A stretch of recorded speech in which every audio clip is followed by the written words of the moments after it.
This is a loosely coupled show with James Hickey and Comartin. If you're new to this channel, we chat about software architecture and design. Make sure to subscribe to get all our latest episodes. If you have a suggestion for a topic or a guest, make sure to let us know in the comments. The question is, when should I use CQRS? I don't know if this came up like recently. Somebody was asking this. Yeah, so this goes back to what we just talked about, which is probably going to be a different episode. I had someone last week contact me who's he's a new VP of engineering for a company, for a startup. Well, they're not really a startup; they've been around for a little bit. Yeah, but basically they they have a particular architecture that they kind of is the typical SOA, and I'll put quotes around SOA, where you have it's a very data intensive application, so very low write, super heavy read. In the back end, a lot of like WCF, Windows Communication Foundation services, which essentially translates into I have an API. So I have a client. It's gonna ask an API. Okay, I want to get some data from you, and then that API calls basically a distributed function. Like it's a method that you're calling over the wire to another quote service that just does like a database query and then returns data. Like it doesn't do anything like more than that. So anyways, there's a lot of, we've talked about this before. There's a lot of problems with that, which I'll call faux SOA, I guess. So yeah, he was asking me, he had some ideas and wanted to get some feedback. But one of the big issues is just that low write, heavy read scenario where this application or platform, whatever, they have a lot of static data that he was saying basically might only change once a day. But right now, as it stands, when somebody like a client wants to request some data, it does like a EF entity framework, which is an ORM. If anyone doesn't know, uses an ORM to do like a bunch of joins and queries a table and return some data. But he's saying like that data doesn't change that often. A lot of that data doesn't change very often. So yeah, I mean, my response to that, he said, well, I'm thinking of using a separate database and whatever. And yeah, so my thoughts were basically around, yeah, you could do that. You could, in this case, it's SQL Server. You have your write tables or whatever. You write to that database, and then they have like other APIs that they consume information from like these outside sources and just put the data in these huge, massive tables. And then those are pushed through some kind of like machine learning algorithm or natural language processing thing, and the results of that, I think the results of that are stored once a day. So like once a day, they pump all this information through this natural language processing thing, and it pumps out this data. But that data that doesn't change only changes once a day. They're always just querying against it. So yeah, I said, well, yeah, you could do something like every day, take the results of that artifact or whatever you want to call it. Ideally, you want to basically take it as you would represent that in JSON, like you would, because the queries are doing a bunch of joins and things like that. So, well, why don't you just take the like client representation of that, which would be JSON, and you could use a document database, just pump that into a separate whatever Mongo or whatever you want to use. If you want to use Redis, just put it in there. I don't know if Redis, how much you can store with Redis though, so that might be a problem. But yeah, but it's like, do you really need the other database in this case? Because literally this could be solved by caching. Like, what if you just do the query and do like a generic query or whatever, and just, well, you could either cache it in your application, which there's a lot. There's a lot of data in this case, so I don't think that would be necessarily a wise thing to do. But yeah, just have like write tables and read tables. Like once a day, you just use the same database, and the artifact that you kind of produce once a day, just take kind of that representation of it that's already been kind of manipulated and all those joins have been performed, and just put that in a table. So yeah, my thoughts are like CQRS, like sometimes all you need is caching, or sometimes it's it's more about the principles, right? It's more about, okay, the read and writes are separate. It doesn't mean you need another database to do that. It doesn't even mean you need every time you write, you have an event that's emitted, and then you have projections that you need to keep up to date and things like that. It's like, no, well, in this case, once a day, just run like a scheduled process that runs all your queries and puts the results in the table. And then you just query against those tables. And I mean, yeah, in that case, you potentially save the costs of having another database or whatever. But yeah, you get a lot of duplicated data, but it's like, that's what a cache is. So like either way, you're going to have the data duplicated. And if you want to put that in quotes, duplicated, because it's not the same data. So yeah, that's kind of why I kind of put that down as a topic that's kind of fresh in my mind. And I think the big thing for me is just comes back to this idea of like, what are the principles as opposed to what people might call like best practices, or like the common, the ways people commonly like implement something. It's like, well, CQRS is really just about writing somewhere, not reading from the same place, and caching that somewhere. Like just like as a simplified kind of explanation of that. Yeah, I think it always comes up, and it feels like I'm always beating the same drum explaining it, is because it always gets conflated with CQRS. It always gets confused with a whole other whackload of things. Yeah.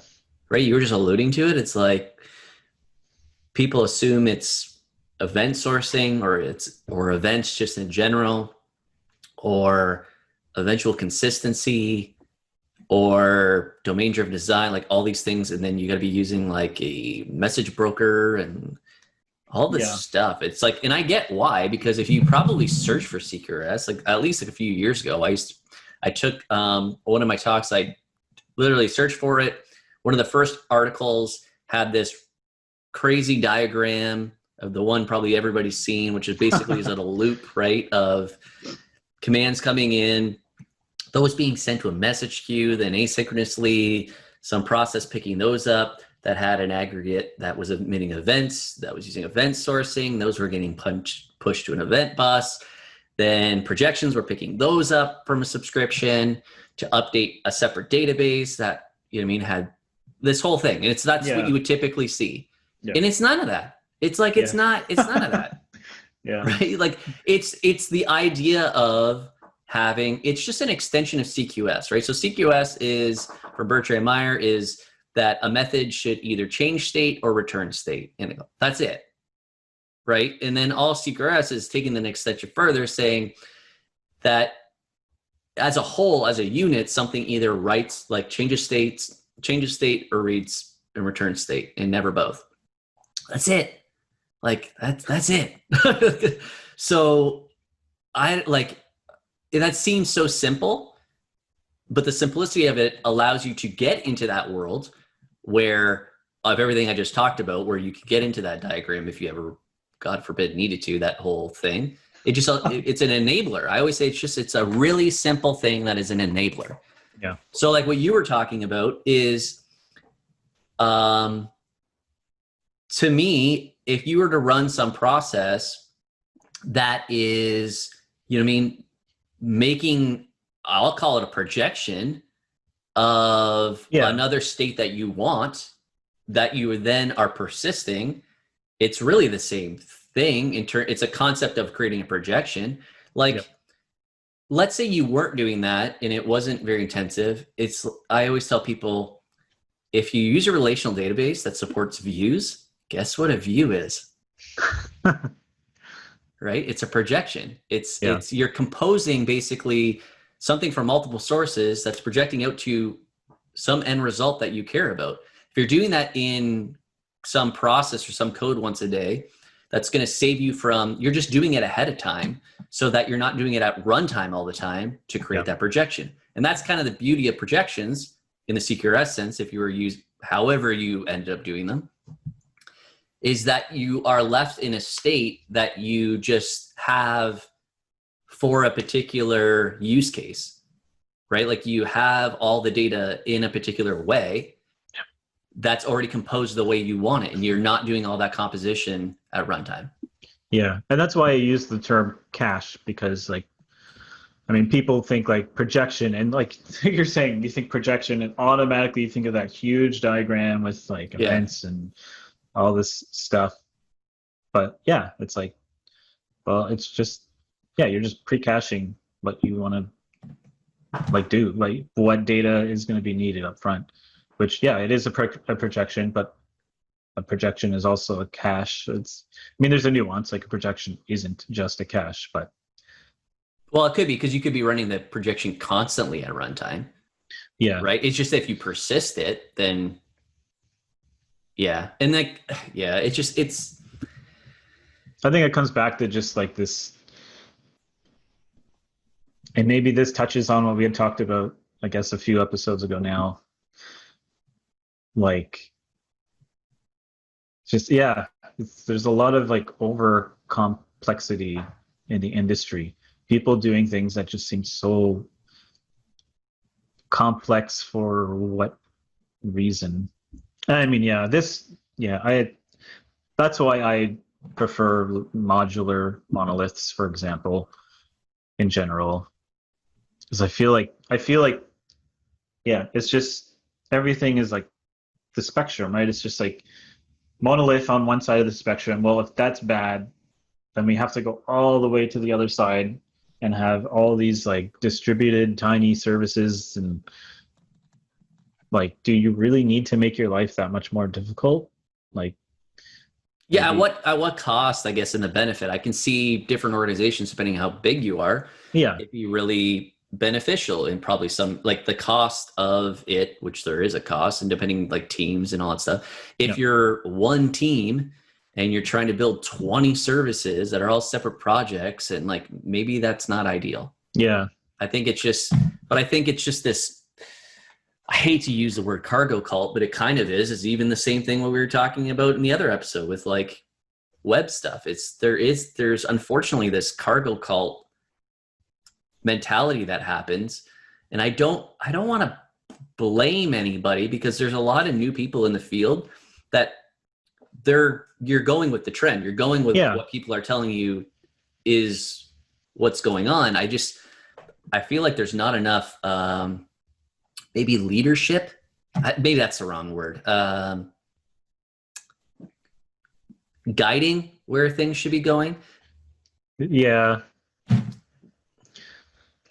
There's not a lot of, there's a lot of just not consensus, but going with the flow, I guess, in that sense. Just, this is how it's done. But yeah, back to the original stuff, it's not complicated. At the end of the day, it doesn't need to be, like CQRS doesn't need to be complicated. It's just separating reads and writes. And even that's it. Like I always say too, related to the database thing, is that it's exactly that. If you had these kind of normalized tables, and then you are once a day kind of decomposing that and putting it into something normalized that you want to read, like, sure. Yeah. Like doesn't get any really simpler than that. Like we've been doing that forever, really, with like data warehousing and stuff. Like you compose this, you compose it, you want to turn it into this other way.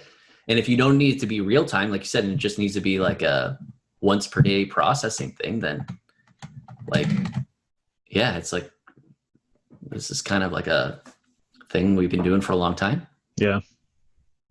Yeah, I think, yeah. it's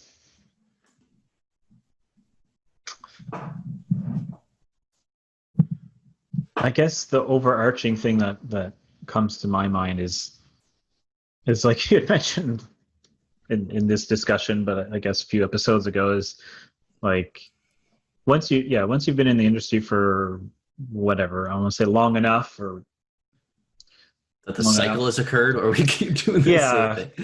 but then yeah, it's like okay, but once you have I think maybe once you have like some fundamental principles down, then you can see how like all these things that are new and shiny, they really have already been done before. And like right, this thing of like what is it, no code platforms. Amazon just released this new one. Yeah, honeycode. Yeah, and it's like okay, they're not saying you're going to be able to build anything you want, but I know a lot of business people who think that a lot of these like no code platforms are like the next big thing. But when you look historically, like that's already been tried so many different times. I can't. I'm in both of that camp Yeah, because I would say simple apps, yes, but then if once you need like customization, like yeah, I just think more nuanced like business apps, I guess. how many apps, and I've seen this from James Nugent, who works or worked on, I don't know if it's still Event Store. Yeah, And he's posted this many times, which I think is dead accurate, is that most apps, and I believe he might not have said most, I'm saying most apps could be, if you had a multi-user access, Microsoft Access app, that was web-based. I'm yeah, fairly convinced. And you're kind of like Honeycode, Microsoft Power Apps, all that stuff I think is kind of in that line. I just yeah, think it needs to like everything, people hate Access because then some app got created that served a purpose, that served a need, and it was really useful. And then like everything else, it just probably grew, and it wasn't maintainable. yeah, And there's those situations that occur. But how many apps are we writing? And I tweeted about this a couple weeks ago, is like we need less how to build a CRUD app. yeah, We need less of that, right? Like we'll use these tools for these CRUD things and for like simple workflows, right? Let's get out of this. Like this is how you build a CRUD app in Angular or whatever. Like, yeah. It's tough because then I think you need, well, for someone who's going to do that, obviously you need to invest more time. It's a lot more time. But then as the reader, yeah, I mean, for me, if I were going to go into a code base or a project or whatever that was like, this is an example of a whatever production version of such and such kind of application. Yeah, that's going to take a lot more time to like go through and figure out what's going on and all that stuff. And that, yeah, I don't know how involved people want to get, right? It's like that takes like extra time and personal time to do. And that brings up a whole other topic of yeah. like how much do you want to invest in your career, and how, yeah, is it just a job that you go to, and this impacts the whole other discussion we had about package managers and security, and how much time you want to invest in that, and which comes back just full circle to that episode, which is like personally, like I have certain values that, as again, somewhat of a professional or whatever, yeah, I'm not just going to do something that works, right? That quote works because I know Yeah. better. But yeah, it's like how many businesses really need a complicated architecture, right? Like Probably at the not end of as the many day, as what are being developed.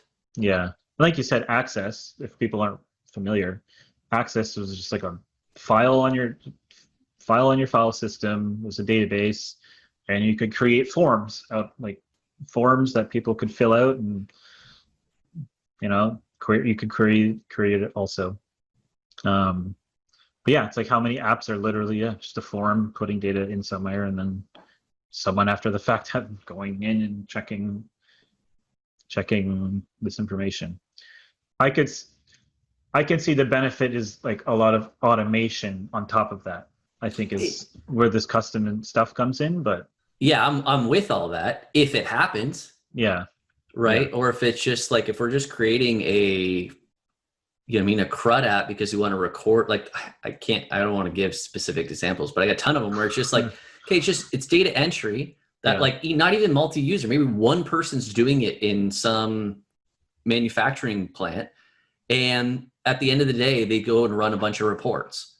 Like you could create that. I'm not kidding you. Like in something, there's probably honeycode or whatever else, and it does not need any of the stuff that we're doing right now. And it would take a far significant less amount of time to do it. And but now it's you need this. It's got to be running in Docker or Kubernetes, and it's like, what? Like that's always the starting place now. Is like this. It feels like the starting place is way far outside. But I'm going on another tangent, and we were talking about CQRS. So that's okay. Yeah, I don't know how much we stayed on track. Yeah, maybe that's the beauty of what we're doing. It's so we think all over the place. Yeah, I'll throw this out. This is just another thought is like until you've actually run into like the legitimate pain point of what a tool solves. Like it's just like